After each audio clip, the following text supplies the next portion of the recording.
ఇంత మనము కూడా అనేక కార్యక్రమాలు చేశాం. ఈరోజు ఇక్కడ ఢిల్లీలో కూడా ఎన్డీఏ ప్రభుత్వం ఉంది.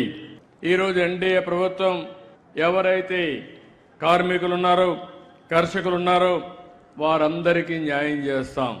5 సంవత్సరాలు మీరు ఒక్కసారి ఆలోచిస్తే భవన నిర్మాణ కార్మికులు ఇసుక దొరకకుండా ఇష్టానుసారంగా వీళ్ళు పెత్తనం చేసి బ్లాక్ మార్కెట్లో అమ్ముకొని వేరే రాష్ట్రాలకు పంపించి వాళ్ళందరూ ఉపాధి కోల్పోయే పరిస్థితికి వచ్చారు.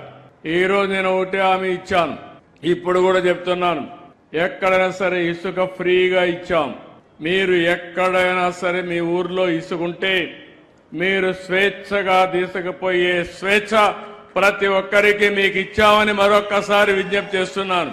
ఎవరైనా సరే అడ్డం వచ్చినా, మీ ఊర్లో అవకతవకలు చేసినా మీరు పోరాడండి, ఎదురు తిరగండి, గట్టిగా ఉండండి, నేను అండగా ఉంటానని మరొక్కసారి మీ అందరికీ హామీ ఇస్తున్నా.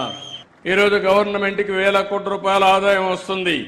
నేను ఒకటి ఆలోచించాను, భవన నిర్మాణ కార్మికులకు పని కావాలి, కడుపు నిండా తిండి తినే పరిస్థితి ఉండాలి. అంతేకాకుండా భవనాలు కడితే ఎంతో మందికి ఉపాధి వస్తుంది, సంపద పెరుగుతుంది, దీనివల్ల భవిష్యత్తులో మళ్లీ ఆదాయం వస్తుంది. అలాంటి కార్యక్రమానికి రూపురేఖలు దిద్దాం. భవన నిర్మాణాలకు గాని లేఅవుట్ల అనుమతులన్నీ కూడా చాలా సులభతరం చేశాం. నిర్మాణ రంగాన్ని ప్రోత్సహిస్తున్నాం. నాలా చట్టాన్ని రద్దు చేశాం. ఎవరైనా ఒక బిల్డింగ్ కట్టుకోవాలంటే నాలా చట్టం నుంచి నో అబ్జెక్షన్ తీసుకునే విధానానికి స్వస్తి పలికిన ప్రభుత్వం ఎన్డీఏ ప్రభుత్వం అని చెప్పి కూడా నేను మీకు తెలియజేస్తున్నా.